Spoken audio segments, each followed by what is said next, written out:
Attitudes to language. It is not easy to be systematic and objective about language study.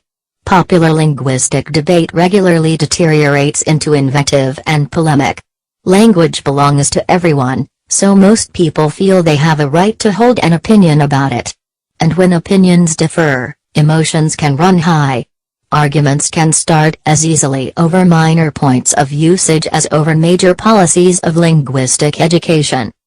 Language, moreover, is a very public behavior, so it is easy for different usages to be noted and criticized.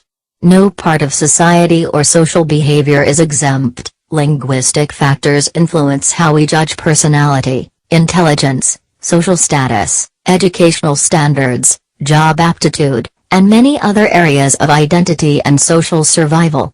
As a result, it is easy to hurt, and to be hurt, when language use is unfeelingly attacked. In its most general sense, prescriptivism is the view that one variety of language has an inherently higher value than others, and that this ought to be imposed on the whole of the speech community. The view is propounded especially in relation to grammar and vocabulary, and frequently with reference to pronunciation.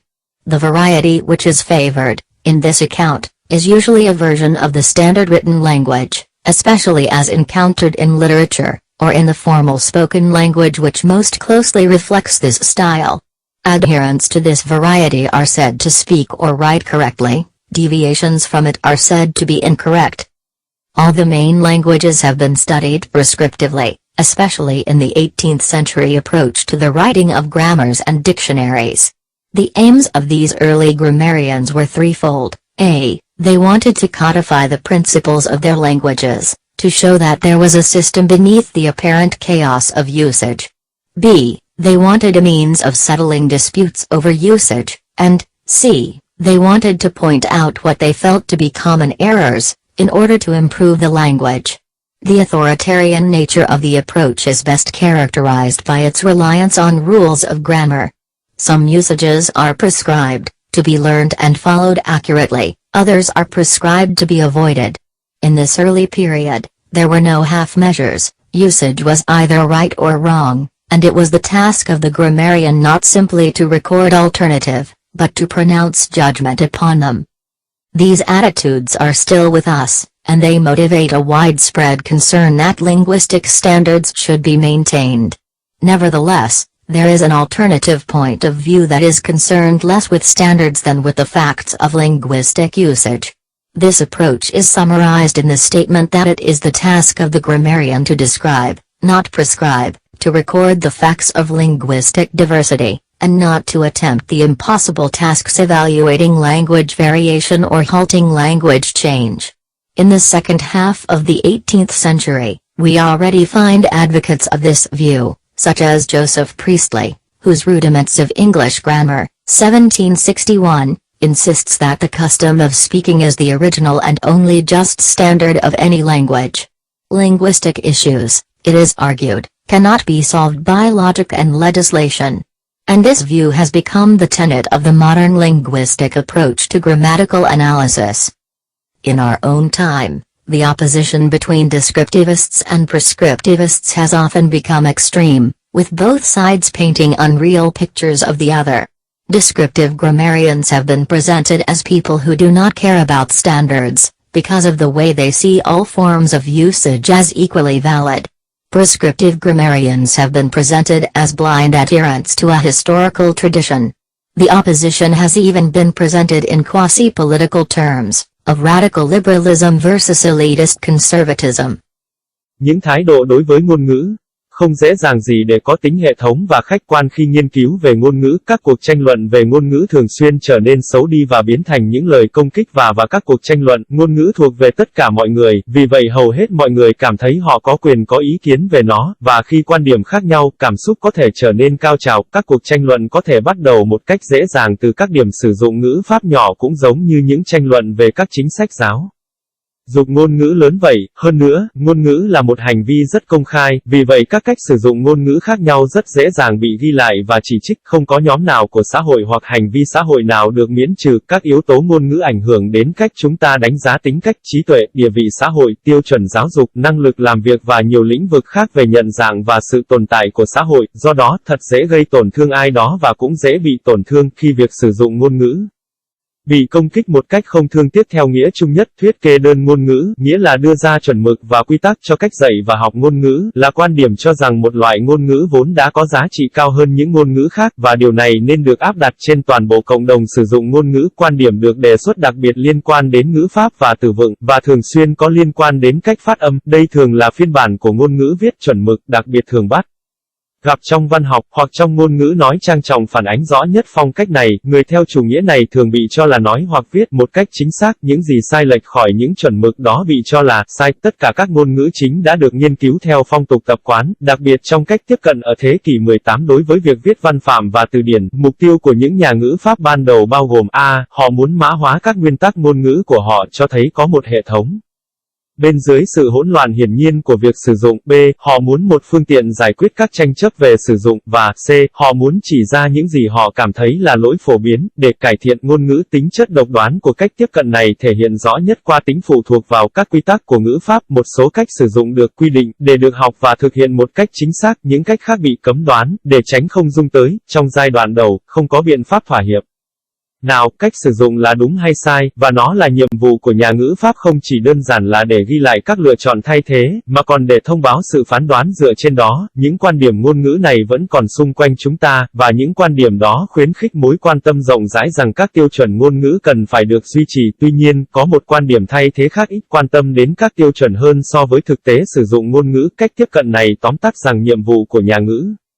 pháp là mô tả, chứ không phải kê đơn, là ghi lại những sự thật về sự đa dạng ngôn ngữ, mà không phải cố gắng thực hiện các nhiệm vụ bất khả thi khi đánh giá sự biến đổi ngôn ngữ hoặc ngăn chặn sự thay đổi ngôn ngữ. Trong nửa cuối của thế kỷ 18, chúng ta đã tìm thấy những người ủng hộ quan điểm này, như Joseph Priestley, nguyên lý cơ bản ngữ pháp tiếng Anh, 1761 của ông nhấn mạnh rằng, văn phong nói là khác biệt và cũng là chuẩn mực duy nhất của bất kỳ ngôn ngữ nào. Các vấn đề ngôn ngữ học được lập luận rằng, nó không thể giải quyết chỉ theo logic và luật pháp, và quan điểm này đã trở thành nguyên lý của cách tiếp cận ngôn ngữ hiện đại đối với phân tích ngữ pháp. Trong thời đại của chúng ta, sự đối lập giữa thuyết mô tả ngôn ngữ và thuyết kê đơn ngôn ngữ thường trở nên cực đoan khi cả hai bên phản ánh hình ảnh không chân thực của đối phương. Các nhà ngữ pháp miêu tả đã được nói đến như những người không quan tâm đến các chuẩn mực, bởi vì cách mà họ nhìn nhận tất cả các hình thức sử dụng đều có giá trị như nhau. Những nhà kê đơn ngôn ngữ, những người đề cao những chuẩn mực, quy tắc, đã được nhắc đến như những người tuân theo truyền thống lịch sử một cách mù quáng. Sự đối lập thậm chí còn được trình bày trong các thuật ngữ gần như mang tính chính trị về chủ nghĩa tự do căn bản và chủ nghĩa bảo thủ tinh nhuệ. Tidal power. Operating on the same principle as wind turbines, the power in sea turbines comes from tidal currents which turn blades similar to ships' propellers, but, unlike the wind, the tides are predictable and the power input is constant. The technology raises the prospect of Britain becoming self-sufficient in renewable energy and drastically reducing its carbon dioxide emissions. If tide, wind and wave power are all developed, Britain would be able to close gas, coal and nuclear power plants and export renewable power to other parts of Europe. Unlike wind power, which Britain originally developed and then abandoned for 20 years, allowing the Dutch to make it a major industry, undersea turbines could become a big export earner to island nations such as Japan and New Zealand. Tidal sites have already been identified that will produce 1/6 or more of the UK's power, and at prices competitive with modern gas turbines and undercutting those of the already ailing nuclear industry. One site alone, the Pendant Firth, between Orkney and mainland Scotland, could produce 10% of the country's electricity with banks of turbines under the sea, and another at Alderney and the Channel Islands 3 times the 1,200 megawatts of Britain's largest and newest nuclear plant, Sizewell B, in Suffolk. Other sites identified include the Bristol Channel and the west coast of Scotland, particularly the channel between Campbelltown and Northern Ireland. Work on designs for the new turbine blades and sites are well advanced at the University of Southampton's Sustainable Energy Research Group.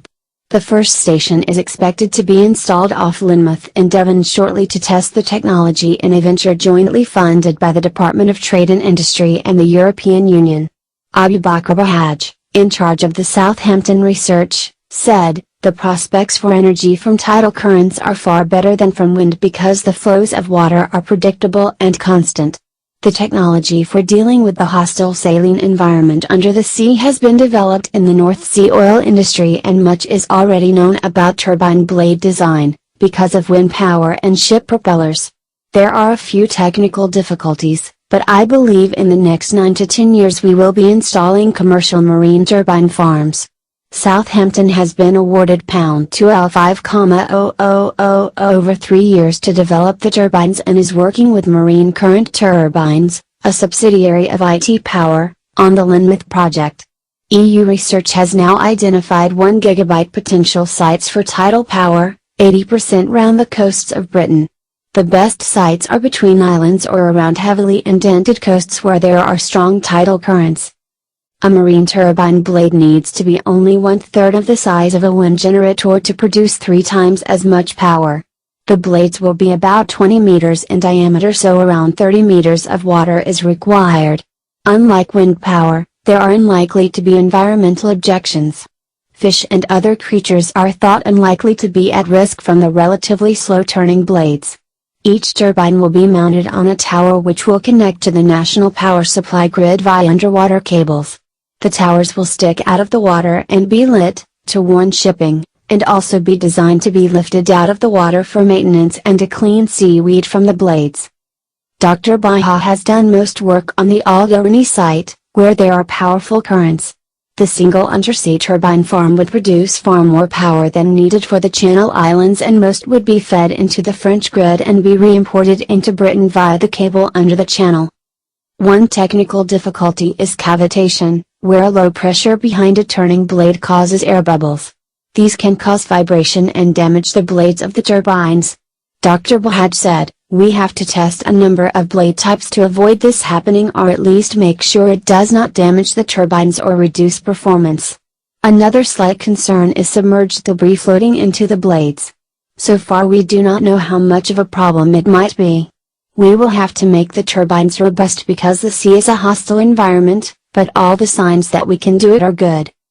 Điện thủy triều, hoạt động với nguyên tắc tương tự như tua bin gió, năng lượng trong tua bin biển có được đến từ các dòng thủy triều với các cánh quạt tua bin tương tự như cánh quạt tàu, nhưng không giống như gió. Thủy triều có thể dự đoán được và vì vậy mà nguồn tạo ra năng lượng này hầu như ổn định và không đổi. Công nghệ này giúp nước Anh có thể tự túc hơn về mảng năng lượng tái tạo và giảm lượng khí thải carbon dioxide tốt hơn. Nếu thủy triều, gió và năng lượng song đều được phát triển thì Anh sẽ có thể đóng cửa các nhà máy sản xuất năng lượng từ khí ga, than và nhà máy điện hạt nhân, và còn có thể xuất khẩu năng lượng thay thế cho các nước châu Âu khác. Không giống như năng lượng gió, nguồn năng lượng mà trước đây Anh đã từng phát triển và sau đó từ bỏ trong suốt 20 năm để rồi người Hà Lan biến nó trở thành một ngành công nghiệp lớn, thì các tua bin dưới biển có thể trở thành một nguồn thu xuất khẩu lớn cho các đảo quốc như Nhật Bản và New Zealand. Những nơi có hải triều đều được xác định là sẽ sản xuất 1/6 hoặc nhiều hơn thế năng lượng của Vương quốc Anh với giá cả cạnh tranh bằng những tua bin khí hiện đại và rẻ hơn. Năng lượng trong ngành công nghiệp hạt nhân đã suy yếu. Chỉ riêng Penland Firth, vùng nằm giữa Orkney và đất liền Scotland, đã có thể sản xuất 10% sản lượng điện của cả nước với các bãi ngầm gắn các tua bin dưới biển, và một nơi nữa ở Alderney trong quần đảo Channel có sản lượng gấp 3 lần so với nhà máy hạt nhân 1.200 MW mới nhất và lớn nhất nước Anh Sywell B ở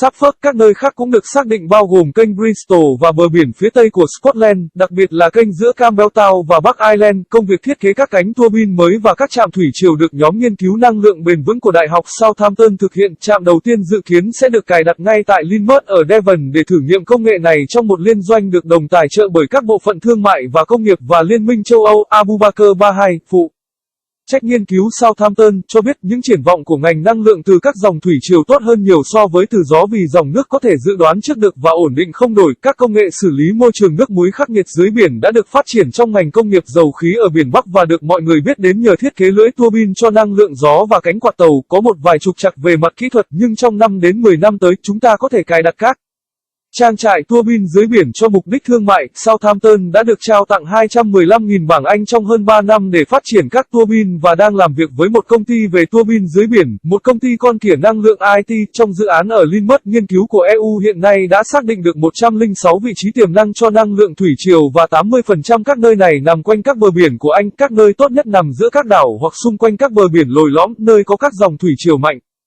Một lưỡi tua bin dưới biển chỉ cần có kích thước bằng 1/3 kích thước của một máy phát điện gió cũng có thể sản xuất điện nhiều gấp 3 lần. Các cánh quạt của tua bin này có đường kính khoảng 20 mét, vì vậy khi dưới nước thì bắt buộc khoảng 30 mét. Không giống như năng lượng gió, năng lượng thủy triều có vẻ không phải chịu sự ảnh hưởng của môi trường, do các cánh quạt quay tương đối chậm nên hầu như không ảnh hưởng đến cá và các sinh vật khác sinh sống gần đó. Mỗi tua bin sẽ được gắn vào một tháp kết nối vào lưới điện cung cấp điện quốc gia thông qua cáp dưới nước. Các tháp này được gắn nhô ra khỏi mặt nước và được thắp sáng để cảnh báo các thuyền bè qua lại, và các trụ tháp này cũng được thiết kế để được nâng lên khỏi mặt nước nhằm bảo trì hay làm sạch rong biển ở các cánh quạt Chubia. Tiến sĩ Bahai đã làm hầu hết các việc trên trạm Alderney, nơi có dòng chảy khá mạnh. Một trang trại tua bin dưới biển có thể tạo năng lượng cần thiết cho cả quần đảo Channel, và hầu hết các năng lượng này sẽ được đưa vào lưới điện của Pháp và được nhập khẩu trở lại Anh thông qua cáp dưới kênh đào Channel. Một khó khăn về mặt kỹ thuật là việc sủi bong bóng do nơi áp suất thấp phía sau cánh tua bin quay gây ra. Việc này có thể gây ra rung động và làm hư hại đến các cánh của tua bin. Tiến sĩ Bahai cho biết, chúng tôi phải thử nghiệm một số loại cánh lưỡi để tránh điều này xảy ra, hoặc ít nhất là đảm bảo rằng nó không làm hỏng các tua bin hoặc làm giảm hiệu suất. Một mối quan tâm nhỏ khác là việc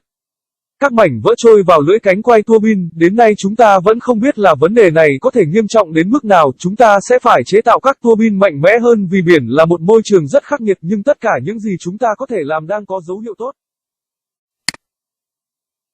Information theory, the big idea. In April 2002, an event took place which demonstrated one of the many applications of information theory. The space probe, Voyager I, launched in 1977, had sent back spectacular images of Jupiter and Saturn and then soared out of the solar system on a one-way mission to the stars. After 25 years of exposure to the freezing temperatures of deep space, the probe was beginning to show its age. Sensors and circuits were on the brink of failing, and NASA experts realized that they had to do something or lose contact with their probe forever. The solution was to get a message to Voyager I to instruct it to use spares to change the failing parts. With the probe 12 billion kilometers from Earth, this was not an easy task. By means of a radio dish belonging to NASA's Deep Space Network, the message was sent out into the depths of space. Even traveling at the speed of light, it took over 11 hours to reach its target, far beyond the orbit of Pluto. Yet, incredibly, the little probe managed to hear the faint call from its home planet, and successfully made the switch over. It was the longest distance repair job in history, and a triumph for the NASA engineers. But it also highlighted the astonishing power of the techniques developed by American communications engineer Claude Shannon, who had died just a year earlier. Born in 1916 in Petoskey, Michigan, Shannon showed an early talent for maths and for building gadgets, and made breakthroughs in the foundations of computer technology when still a student. While at Bell Laboratories, Shannon developed information theory, but shunned the resulting acclaim. In the 1940s, he single-handedly created an entire science of communication which has since inveigled its way into a host of applications, from DVDs to satellite communications to barcodes, any area, in short, where data has to be conveyed rapidly yet accurately. This all seems light years away from the down-to-earth uses Shannon originally had for his work, which began when he was a 22-year-old graduate engineering student at the prestigious Massachusetts Institute of Technology in 1939. He set out with an apparently simple aim, to pin down the precise meaning of the concept of information. The most basic form of information, Shannon argued, is whether something is true or false, which can be captured in the binary unit, or bit, of the form 1 or 0. Shannon set about defining otherwise vague ideas about information and how to transmit it from place to place. In the process he discovered something surprising. It is always possible to guarantee information will get through random interference, noise, intact. Noise usually means unwanted sounds which interfere with genuine information. Information theory generalizes this idea via theorems that capture the effects of noise with mathematical precision. In particular, Shannon showed that noise sets a limit on the rate at which information can pass along communication channels while remaining error-free. This rate depends on the relative strengths of the signal and noise traveling down the communication channel, and on its capacity, its bandwidth. The resulting limit, given in units of bits per second, is the absolute maximum rate of error-free communication given signal strength and noise level. The trick, Shannon showed, is to find ways of packaging up, coding, information to cope with the ravages of noise, while staying within the information carrying capacity, bandwidth, of the communication system being used. Over the years scientists have devised many such coding methods, and they have proved crucial in many technological feats. The Voyager spacecraft transmitted data using codes which added one extra bit for every single bit of information. The result was an error rate of just 1 bit in 10,000, and stunningly clear pictures of the planets. Other codes have become part of everyday life, such as the Universal Product Code, or barcode, which uses a simple error-detecting system that ensures supermarket checkout lasers can read the price even on, say, a crumpled bag of crisps. As recently as 1993, engineers made a major breakthrough by discovering so-called durable codes, which come very close to Shannon's ultimate limit for the maximum rate that data can be transmitted reliably, and now play a key role in the mobile video phone revolution. Shannon also laid the foundations of more efficient ways of storing information, by stripping out superfluous, redundant, bits from data which contributed little real information. As mobile phone text messages like ICNCU show, it is often possible to leave out a lot of data without losing much meaning. As with error correction, however, there's a limit beyond which messages become too ambiguous. Shannon showed how to calculate this limit, opening the way to the design of compression methods that cram maximum information into the minimum space. Lý thuyết thông tin ý tưởng lớn. Vào tháng 4 năm 2002, một sự kiện diễn ra đã minh chứng cho một trong nhiều ứng dụng của lý thuyết thông tin. Tàu thăm dò vũ trụ Voyager E, được phóng đi vào năm 1977, đã gửi trở lại các hình ảnh kỳ lạ của sao Mộc và sao Thổ và sau đó phóng ra ngoài hệ mặt trời với sứ mệnh là tới các ngôi sao. Sau 25 năm tiếp xúc với nhiệt độ đông cứng của không gian sâu thẳm, tàu vũ trụ đã bắt đầu xuất hiện những dấu hiệu xuống cấp, các cảm biến và mạch có nguy cơ bị hỏng và các chuyên gia NASA đã nhận ra rằng phải làm gì đó, nếu không chúng ta sẽ mất liên lạc với con tàu mãi mãi. Giải pháp là gửi một thông điệp tới tàu Voyager E để hướng dẫn nó sử dụng các phụ tùng để thay thế các bộ phận hỏng. Với một con tàu cách trái đất 12 tỷ cây thì đó là bài toán không hề dễ. Bằng một chiếc đĩa vô tuyến thuộc mạng không gian vũ trụ của NASA, thông điệp đã được gửi đi vào khoảng không của không gian. Dù cho hành trình đi với tốc độ ánh sáng, nó cũng mất hơn 11 tiếng để tới đích mong muốn, lớn hơn quỹ đạo của sao Diêm Vương. Tuy nhiên, thật kỳ diệu, con tàu vũ trụ nhỏ bé đã nhận được tín hiệu yếu ớt từ hành tinh quê nhà, và đã chuyển đổi thành công. Đó là công việc sửa chữa với quãng đường xa nhất trong lịch sử, và là một thắng lợi cho các kỹ sư NASA, nhưng nó cũng đánh dấu sức mạnh đáng ngạc nhiên của kỹ thuật phát triển bởi kỹ sư truyền thông Mỹ Claude Shannon, người mới mất một năm trước đó, sinh năm 1916 tại Petoskey, Michigan. Shannon đã sớm thể hiện là một tài năng toán học chế tạo công cụ, và mang đến những bước ngoặt trong việc đặt nền móng cho công nghệ tin học khi là một sinh viên. Trong khi làm việc tại các phòng thí nghiệm Bell, Shannon đã phát triển lý thuyết thông tin, nhưng sau đó lại phớt lờ những lời ca ngợi từ kết quả mình tìm được. Trong những năm 1940, ông đã tự tay tạo ra toàn bộ nền khoa học truyền thông thống trị nhiều lĩnh vực và có nhiều ứng dụng quan trọng, từ DVD đến các vệ tinh, các vạch mã, hay bất kỳ lĩnh vực nào mà dữ liệu cần phải được truyền tải nhanh chóng nhưng chính xác. Tất cả những ứng dụng đó dường như quá xa vời so với các mục đích sử dụng thực tiễn mà Shannon vốn hướng tới cho phát minh của mình. Bắt đầu khi ông vẫn còn là một sinh viên kỹ thuật 22 tuổi tốt nghiệp tại Học viện Kỹ thuật Massachusetts lừng danh năm 1939, ông đã bắt đầu thiết lập lý thuyết này với một mục đích dường như rất đơn giản, để định nghĩa ý nghĩa chính xác của khái niệm thông tin là gì, hình thức cơ bản nhất của thông tin. Shannon lập luận là liệu cái gì đúng hay sai.